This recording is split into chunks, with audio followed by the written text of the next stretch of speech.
Well, they did it. They finally nerfed the Model 1887s. Literally, these are NERF darts.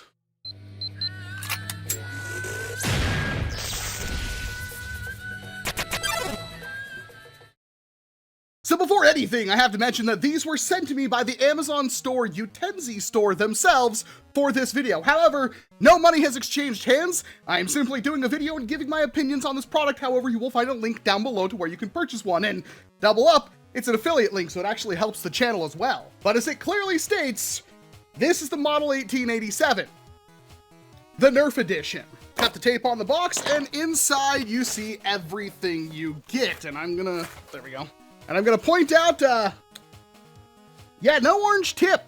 I'm fairly certain it's a federal regulation that if you sell a mimic firearm in the US, it has to be sold with the orange tip. It doesn't need to keep on it, although you should for safety reasons, even though that's not gonna save you. But yeah, that's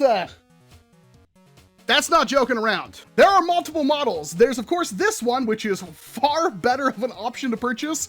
And I'm gonna say straight up, you probably shouldn't buy this model if you live in the US, because that looks like a gun. This looks like what it's supposed to be mimicking. You cannot take this outside. Even if you paint the sides of the barrel orange, when it's pointed directly at you, you wouldn't see that. So probably don't buy this one at all, but you get the blaster itself. 20 darts, I believe, 10 suction cup and 10 normal darts. However, they are cut down, not half length, 3/4 length. Yeah, that's a new one. And while of course this blaster will fire those darts, you can't actually load them in the shell and load them into the tube magazine. You can only breech load it if you wanted to do that. You get 6 shells, and as far as I know, there's no way right now to buy other one. You get safety glasses, which is a good addition, nothing special about them. And behind everything, you get 2 gloves, which I was really confused on what these were for, but I get it now. And the instructions, which are pretty self-explanatory. Now these blasters dumped just about every point they had into quality. I do mean that because the entire action on this thing is metal. What kind of metal, I'm not sure, but this whole lever is painted metal. The whole action here, pretty much everything is painted metal. The lifter's plastic, but there's a metal piece in there. It's fairly heavy duty, and it feels pretty heavy. The magazine tube is some kind of aluminum, but the barrel itself is plastic, as well as the purple pieces and the white pieces you see on the grip. However, these side plates for mounting the Picatinny rail right here are metal as well. You take one of your shells, you take a dart, you put the dart in the shell, it is completely flush, and then you can load 5 of these shells into the internal magazine and have 1 in the chamber for 5+1. Conveniently, loading this thing is about as annoying as loading an actual 1887 shotgun because, well, it's not nearly as annoying, but it can still be. If you put a little bit too much force, especially once you get a few rounds in there, on that lifter, it will just eject the shell out into the lifter, and that can cause you some problems trying to load it. So you gotta be really careful loading this thing and make sure the lifter is always popping up to lock the shell in. This can be a very fast process, or it can be a debilitatingly slow process. Come on. And this is a fairly realistic action. It works pretty much exactly how you would expect it to. You put a shell in there, you fire it, it fires a dart with a pop. When you cycle it, it ejects out a shell. And it is a very, very smooth ejection and smooth action. Quite frankly, one of the smoothest actions I've ever felt. In fact, the entire priming system on this is buttery smooth. But of course, concessions were made in making this as pretty much as realistic as they could get it, and that comes down to the performance. All right, 1887 with the cut down normal darts it comes with. 69, 68.9, 58.2, 67 even, 69.3, 72.5, now with the suction darts it came with, 71, 73.2, 72.1, 68, 73.7, 72.1. Now, Adventure Force half darts. So they do fit in the shell, but you have to ram them down with your finger or some kind of implement, because obviously the dart is way shorter than the shell. I find it easiest to just put the dart in there and then just tamp it down with another dart. 75.8, 70.9, 74.6, 71.1, 76.9, and 65.7.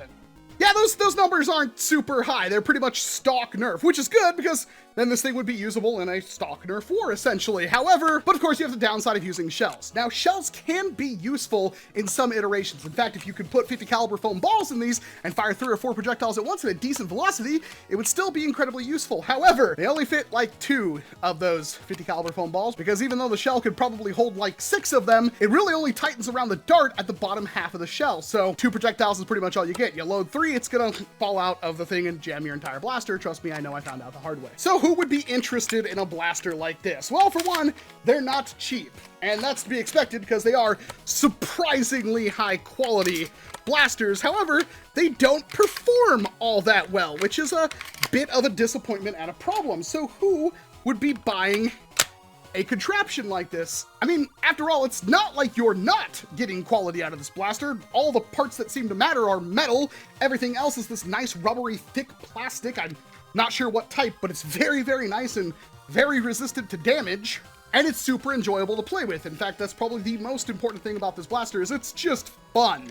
I have seldom had as much fun with a blaster as I had with this, because you can't really break it, and it is a super slick action with tons of trick play potential. Now, I'm not nearly as good at this like Coop is, but of course, you can do the flip reload.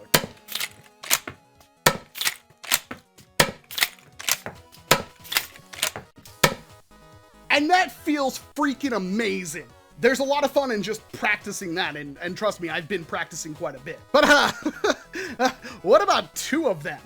Of course, with a blaster like this, you really have no other option other than to dual wield it, because it brought me right back to MW2 and Akimbo model 1887s. Now, I'm not here to comment on the realism of juggling 1887s that way. I'm sure it's probably possible, maybe not that fast, but it might be a thing, because of course flip cocking is a thing. However, that is exceptionally, stupidly dangerous, and it's a video game. We're talking about Call of Duty, and if you think that's realistic, then you probably haven't played Advanced Warfare, where they had a literal blunderbuss in the game, and you can't really reload a blunderbuss like that. Now, so let's say you have 2 of them. You went full baller on your blaster experience. You can't really punch them forward and prime it like you would an actual lever action, because there's a spring load behind it. These are springer-based blasters. You are priming back a spring with a plunger rod and catch in a plunger tube that delivers air power into the back of your shell, which propels the dart forward. Real lever actions don't have that problem because they're just cycling. Well, let's say you have 2 of them.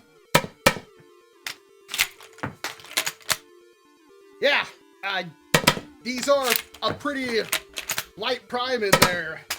Pretty fun to dual wield.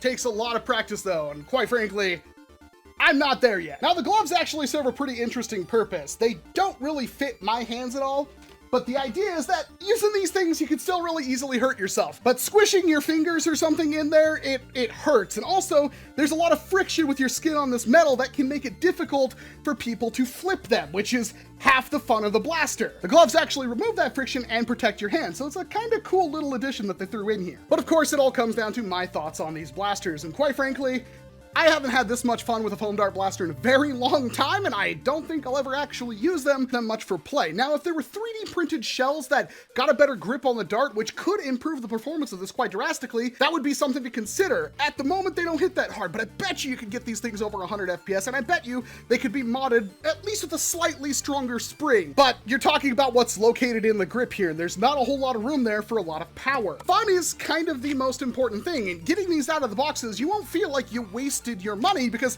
they feel really good in the hand. They can take some abuse. I have dropped them several times. I've hit them against things. I have dry fired them more times than I can count. and they don't care. I'm not gonna say they're indestructible, but the quality is definitely there. So are these practical for an actual Nerf battle? Not really. Are they fun as heck? Yes. Will you style all over your opponents? Of course. And sometimes style is all that matters.